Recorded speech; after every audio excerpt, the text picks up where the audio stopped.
Chemistry bye Pradeep Kumar में आप सभी का स्वागत एवं अभिनंदन। हम क्लास 10+1 के सब्जेक्ट केमिस्ट्री का chapter states of matter discuss कर रहे हैं और इसमें आज जो हम टॉपिक लेंगे वो है kinetic molecular theory of gases and real gases and this is the part 5 of this chapter. तो चलिए डिस्कस करते हैं आज का topic kinetic molecular theory of gases. इसके हम पास्टुलेट डिस्कस करेंगे और पास्टुलेट जो है वो इस थ्योरी में किससे रिलेटेड है। These are related to the atoms and molecules. Atoms और मॉलिक्यूल को हम देख नहीं सकते हैं, इसलिए इस थ्योरी को हम माइक्रोस्कोपिक मॉडल ऑफ गैसेस भी कहते हैं। पास्टुलेट, पहला पास्टुलेट क्या कहता है? पहला पास्टुलेट कहता है कि जो गैसेस हैं they consist of large number of identical particles, कि गैस में एक जैसे बहुत सारे पार्टिकल्स होते हैं और जो आइडेंटिकल पार्टिकल्स हैं they may be atoms and molecules and that are so small, ये इतने छोटे हैं and so far apart on the average, कि वो एक दूसरे से इतनी दूरी पे हैं कि अगर हम that the actual volume of the molecule is negligible in comparison to the empty space between them, कि अगर हम इनके द्वारा ऑक्युपाई किए गए एक्चुअल वॉल्यूम को, एक्चुअल वॉल्यूम मतलब रियल में उन्होंने कितना वॉल्यूम घेरा हुआ है और गैस के अंदर खाली स्थान कितना है, अगर दोनों का कंपेयर करें तो हम एक्चुअल वॉल्यूम जो मॉलिक्यूल ने ऑक्युपाई किया है उसको निगलेक्ट कर सकते हैं। मतलब खाली स्थान बहुत ज्यादा है और actual volume occupied by molecule बहुत कम है। This is the representation of gas. यहाँ पे आप देख रहे हैं गैस के पार्टिकल्स हैं, मोशन में है ये, और ये इतने छोटे हैं, आप देख सकते हैं खाली स्थान इनके अंदर बहुत ज्यादा है। और इसी तरह से हम एक एक्चुअल वॉल्यूम दिखाते हैं आपको। ये हमने गैस को सिलेंडर में भरा हुआ है।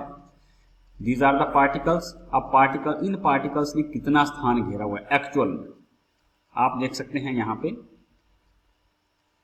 एक्चुअल में जो इन्होंने इन्होंने एक्चुअल में वॉल्यूम ऑक्युपाई किया और एक खाली स्थान है। तो अगर इस वॉल्यूम को इसके साथ हम कंपेयर करते हैं तो हम इस एक्चुअल वॉल्यूम जो मॉलिक्यूल ने ऑक्युपाई किया है उसको निगलेक्ट कर सकते हैं and they are considered as point masses, और हम इनको पॉइंट मास भी कंसीडर कर सकते हैं। इसी एजम्पशन की सहायता से हम गैस की कंप्रेसिबिलिटी को एक्सप्लेन करते हैं। हमें पता है कि गैसेज जो है वो कंप्रेसिबल होती है। क्यों होती है? क्योंकि उनके बीच में खाली स्थान बहुत होता है। So this is the explanation for this assumption. Postulate number 2 क्या कहता है? ये कहता है कि जो गैस के पार्टिकल्स हैं ऑर्डिनरी टेम्परेचर और प्रेशर के ऊपर इनके बीच में फोर्स ऑफ अट्रैक्शन नहीं होती है। आप देख रहे हैं कितनी आसानी से एक दूसरे को पास ओवर कर रहे हैं। अगर फोर्स ऑफ अट्रैक्शन होती तो एक दूसरे को पकड़ लेते। और इसके लिए सपोर्टिंग क्या है कि जो गैसें हैं ये एक्सपेंड करती हैं। जैसे अगर हम किसी गैस को एक छोटे से बॉक्स में डालते हैं तो उसमें पोजीशन या उसको ऑक्युपाई कर लेती है, और किसी अगर उसी गैस को बड़े कमरे में डाल देते हैं तो पूरे कमरे को ऑक्युपाई कर लेते हैं। तो इसका मतलब गैस जो है एक्सपेंड होती है। अगर मॉलिक्यूल्स के बीच में फोर्स ऑफ अट्रैक्शन होती तो गैस एक्सपेंड नहीं करती। तीसरा पास्टुलेट क्या कहता है कि जो पार्टिकल हैं गैस के they are always in constant and random motion, वो हमेशा दौड़े हुए हैं, मोशन में है। रैंडम मतलब जहां मर्जी चाहे वहां दौड़े, कांस्टेंट मतलब लगातार। यहाँ पे देखिए हमने एक इस राउंड बॉटम फ्लास्क में गैस को भरा हुआ है और इसके अंदर एक गैस के पार्टिकल जो है रैंडम मोशन में है। अब इसके सपोर्ट में क्या है? अगर पार्टिकल रेस्ट में होते तो इनकी पोजीशन फिक्स होती और गैस की शेप भी फिक्स होती, लेकिन ऐसा है नहीं। गैस की फिक्स शेप नहीं होती है, जिस कंटेनर में डालते हैं उसी की शेप ले लेती है। अगला पास्टुलेट है गैस के जो पार्टिकल हैं they move in all possible direction in straight line. Gas के पार्टिकल दौड़े तो हैं लेकिन स्ट्रेट लाइन में दौड़ते हैं, इनकी डायरेक्शन कैसी है, स्ट्रेट लाइन में है और जिस डायरेक्शन में चाहे उस डायरेक्शन में दौड़ते हैं, रैंडम मोशन में चलते हैं ये। अब रैंडम मोशन में चलेंगे तो एक दूसरे के स्ट्रेट मोशन में चलेंगे तो एक दूसरे के साथ कोलाइड भी करेंगे, they collide with each other and with the wall of the container, और जिस कंटेनर में इसको भरा है उसकी दीवार के साथ भी टकराएंगे। देखिए यहाँ पे ये दीवार के साथ टकरा रहे हैं और टकराने के बाद एक फिर स्ट्रेट लाइन में सीधे सीधे दौड़े हुए हैं और एक दूसरे के साथ टकरा रहे हैं, और ये जो वेसल है इसकी दीवार के साथ भी टकरा रहे हैं। अब ये जो टकराना है दीवार के साथ, इसी की वजह से इसका प्रेशर होता है। The pressure exerted by the gas is as the result of collision of the particles with the wall of the container. क्योंकि प्रेशर होता क्या है, फोर्स अपॉन एरिया। अब फोर्स कौन लगा रहा है, यही पार्टिकल लगा रहे हैं। कब लगा रहे हैं, जब ये कंटेनर की दीवार के साथ टकरा रहे हैं। अगला पोस्टुलेट कहता है, अब कोलिजन तो हो रहा है लेकिन कैसा कोलिजन है, the collision of the gas molecules are perfectly elastic. Perfectly elastic collision है। परफेक्टली इलास्टिक का मतलब क्या होता है कि total energy of molecules before and after the collision remains same. कि जब वे मॉलिक्यूल टकराएंगे तो जितनी इनकी टोटल एनर्जी पहले थी, टकराने के बाद भी इनकी टोटल एनर्जी वही रहेगी। जैसे कि इनकी अपनी एनर्जी, इंडिविजुअल एनर्जी बदल जाएगी। जैसे एक मॉलिक्यूल फास्ट जा रहा है और दूसरा स्लो जा रहा है, जब वो एक दूसरे के साथ टकराते हैं तो स्लो वाला फास्ट हो जाता है, फास्ट वाला स्लो हो जाता है। लेकिन अगर दोनों की एनर्जी को हम आफ्टर कोलिजन और बिफोर कोलिजन चेक करें कि दोनों की जो है वो सम जो है वो बराबर रहेगा। There may be the exchange of energy between the colliding molecule, their individual energy may change but the sum of their energies remains constant. उनके बीच की एनर्जी कोलिजन के बाद जो है बदल सकती है, इंडिविजुअल एनर्जी, लेकिन जो सम है उनकी एनर्जीज का वो कांस्टेंट रहता है। अब इसके सपोर्ट में, if there were loss of kinetic energy, अगर काइनेटिक एनर्जी लॉस होता, the motion of the molecule will stop, तो मॉलिक्यूल का मोशन रुक जाता, उनकी स्पीड रुक जाती, and gases will settle down, और गैसें जो है वो नीचे बैठ जाती। लेकिन ऐसा होता नहीं है। This is contrary to what is actually observed. Postulate number 6 क्या कहता है, at any particular time different particles in a gas have different speeds and hence different kinetic energy।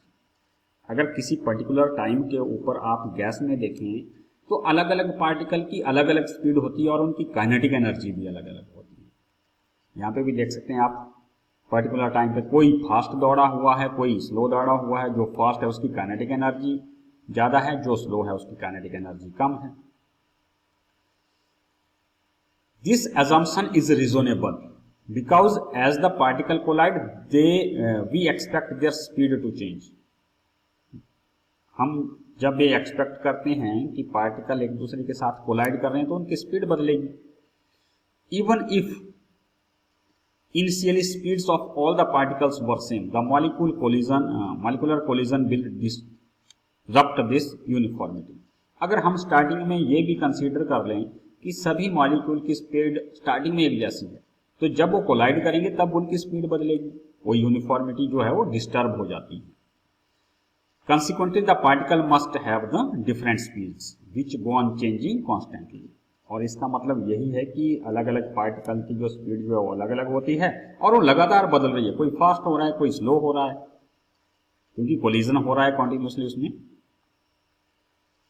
So it is possible to show that though the individual speeds are changing, the distribution of speeds remain constant at a particular temperature।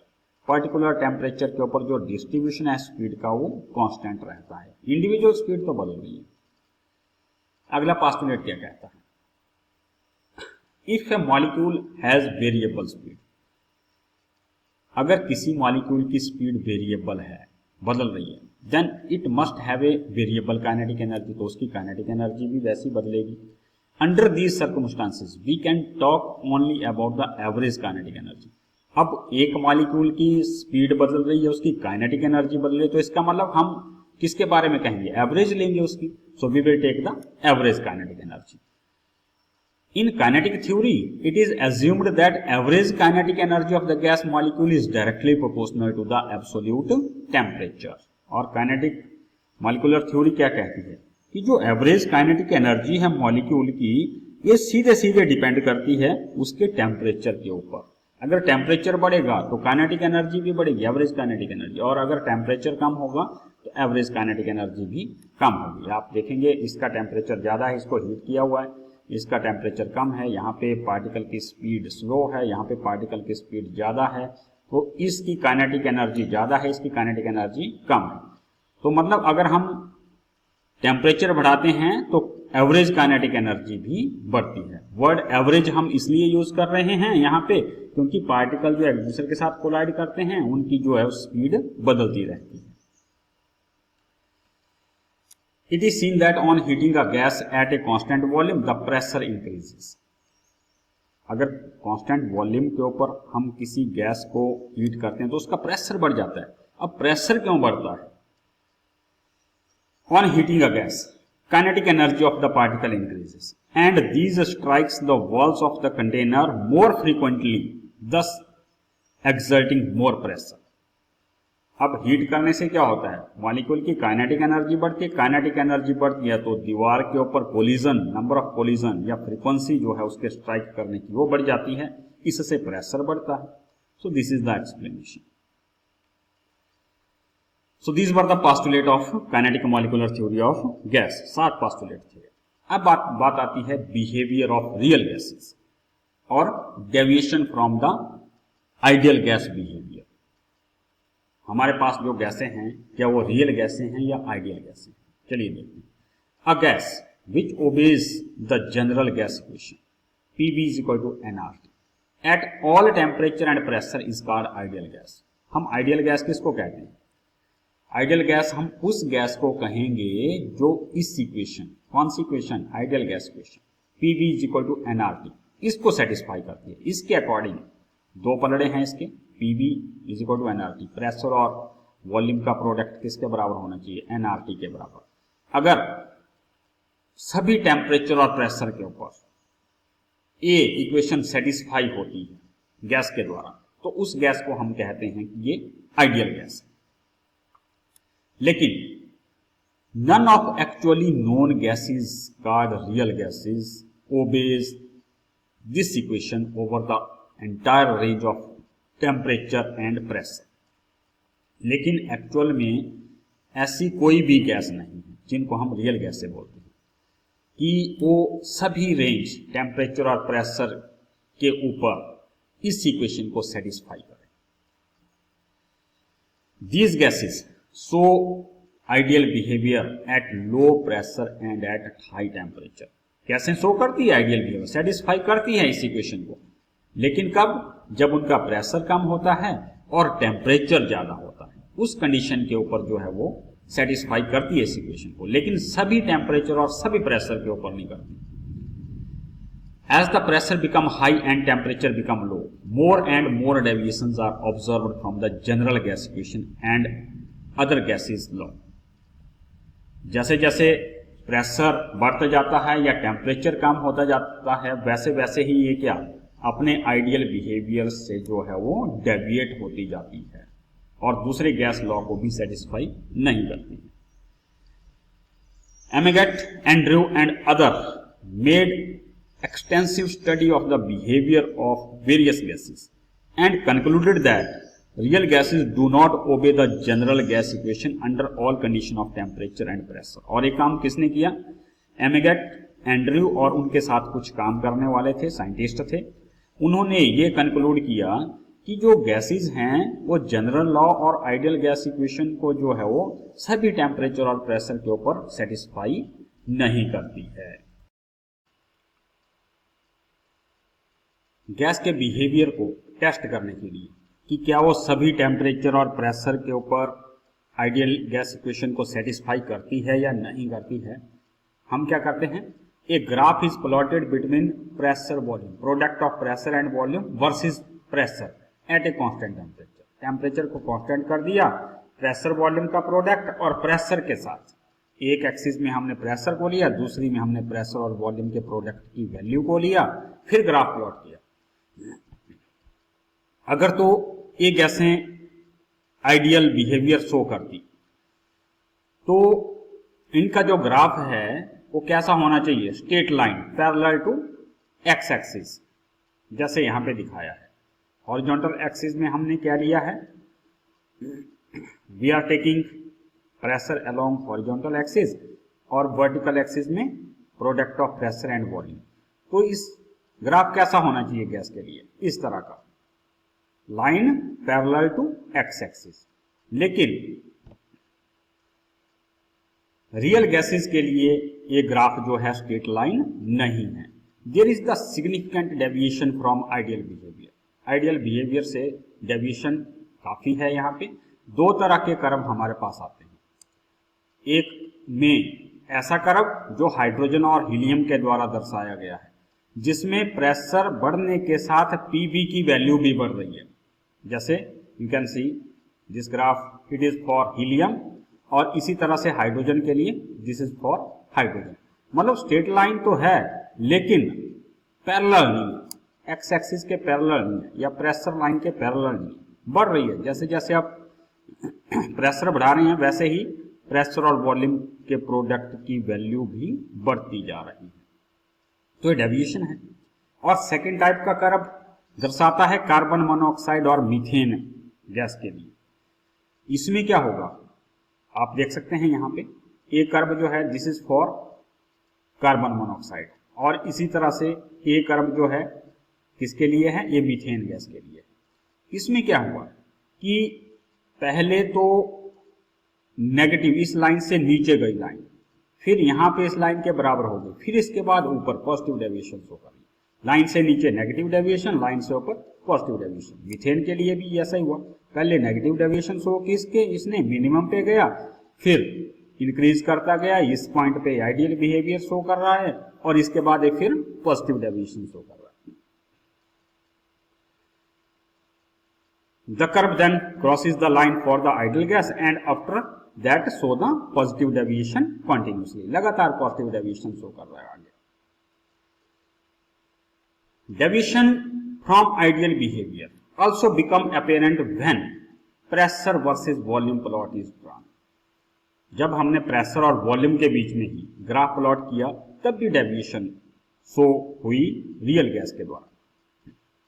इसमें भी हमने क्या किया हुआ, horizontal axis, vertical axis, horizontal में हमने volume को लिया और वर्टिकल में हमने प्रेशर को लिया, और हमारे पास ये जो ग्राफ है इस तरह का ग्राफ आना चाहिए आइडियल गैस के लिए। लेकिन जब हमने एक्चुअल में ग्राफ प्लॉट किया तो किस तरह का आया, इस तरह का। ये रियल गैस के द्वारा ग्राफ प्लॉट किया। अगर तो real gas ideal behaviour show करती तो ये दोनों ग्राफ एक ही लाइन पे आते, लेकिन इनमें फर्क है। यहाँ पे तो एक लाइन में आ रहे हैं, मीन्स लो प्रेशर पे, लेकिन जैसे जैसे प्रेशर बढ़ रहा है वैसे वैसे डेविएशन भी बढ़ रही है। आप यहाँ देख रहे हैं इस प्रेशर के ऊपर वॉल्यूम कितना आना चाहिए था, इतना वॉल्यूम आना चाहिए था आइडियल गैस का, और रियल गैस का भी इतना ही आना चाहिए, लेकिन आ कितना रहा है आप देख सकते हैं। ये वॉल्यूम यहां से लेके यहां तक इतनी बढ़ोतरी हो गई वॉल्यूम में, जैसे जैसे प्रेशर मतलब जैसे जैसे प्रेशर बढ़ता जा रहा है वैसे वैसे ही आइडियल बिहेवियर से भी डेविएट होती जा रही है, वॉल्यूम बढ़ता जा रहा है। The pressure versus volume plot of experimental data means real gas and that of theoretically calculated from the Boyle's law, ideal gas should coincide होने चाहिए थे, लेकिन ऐसा हो नहीं रहा है। ग्राफ से it is apparent that at very high pressure the measured volume is more than the calculated volume. High pressure के ऊपर जो मापा गया वॉल्यूम है वो ज्यादा है जितना हमें हमारे पास थ्योरेटिकली कैलकुलेटेड से आना चाहिए था, उससे ज्यादा आ रहा है। At low pressure measured and calculated volume approach each other. Low pressure के ऊपर तो ये बराबरी पे आ रहे हैं। यहाँ पे अगर आप देखेंगे तो मेजर्ड वॉल्यूम और कैलकुलेटेड वॉल्यूम एक जैसा है, लेकिन जैसे जैसे प्रेशर बढ़ता जा रहा है वैसे वैसे डेविएशन भी आती जा रही है। तो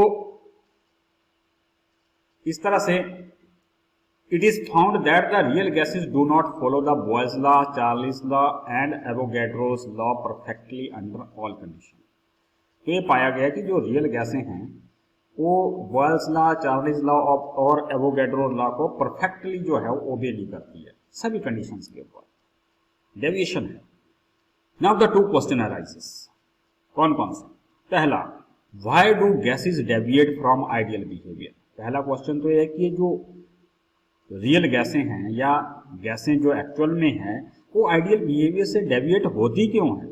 और दूसरा है, what are the conditions under which gases deviate from ideally, और वो क्या क्या कंडीशन है जब गैसें आइडियल बिहेवियर से डेविएट होती है।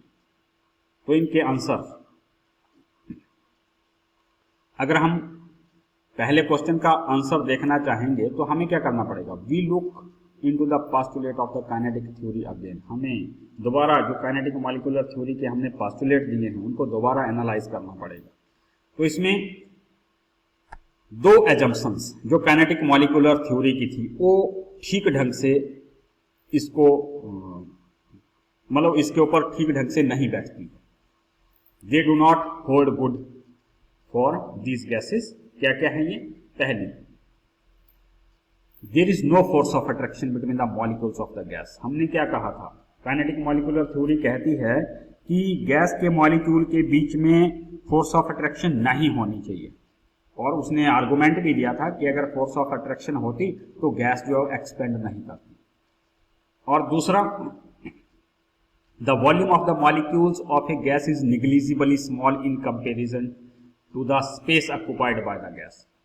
और दूसरा हमने क्या किया था कि हमने काइनेटिक मॉलिक्यूलर थ्योरी ने कहा था कि जो एक्चुअल में मॉलिक्यूल के द्वारा ऑक्युपाई किया गया वॉल्यूम है, अगर उसको गैस के अंदर एम्प्टी स्पेस के साथ कंपेयर किया जाए तो उसको हम निग्लेक्ट कर देते हैं। इसका मतलब जो मॉलिक्यूल ने वॉल्यूम ऑक्युपाई किया था एक्चुअल में उसको हमने निग्लेक्ट कर दिया, हमने पूरे जो गैस का वॉल्यूम था उसको ही एम्प्टी स्पेस कंसीडर करके सारे का सारा वॉल्यूम जो है गैस का कंसीडर कर लिया।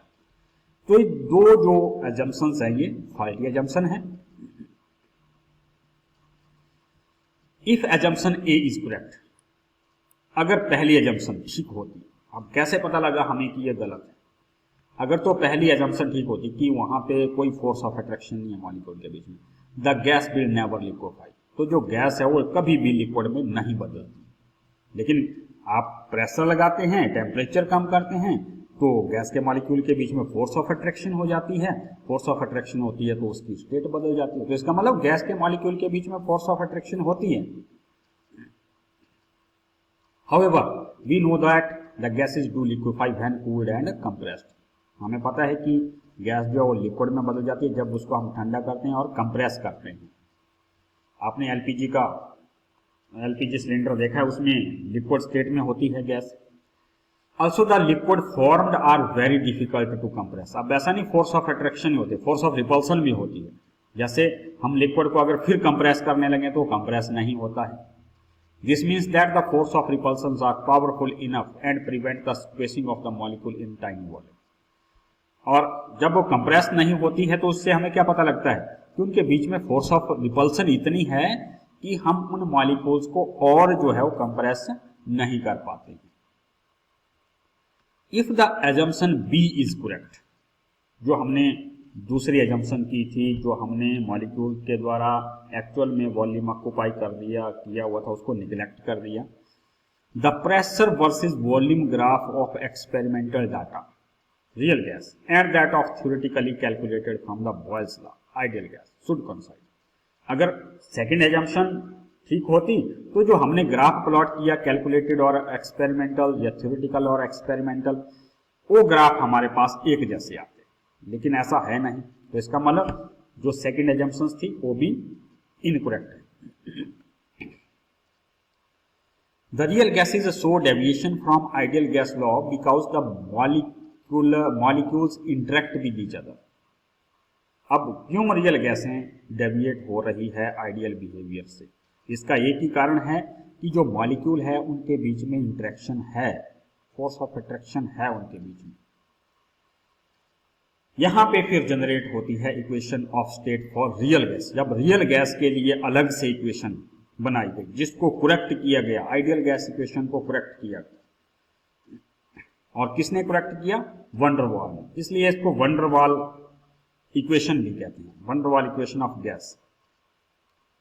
To account for the deviation of the real gases, it is necessary to apply the suitable correction to the ideal gas equation. Real gas के बिहेवियर को अकाउंट करने के लिए या उसके बिहेवियर को शो करने के लिए ये जरूरी हो गया कि आइडियल गैस इक्वेशन में करेक्शन की जाए। अब आइडियल गैस इक्वेशन क्या है? Pv = nRT, so as to make it applicable to the real gas। इसमें करेक्शन करेंगे ताकि ये रियल गैस के लिए एप्लीकेबल हो जाए। अब क्या करेक्शन करेंगे?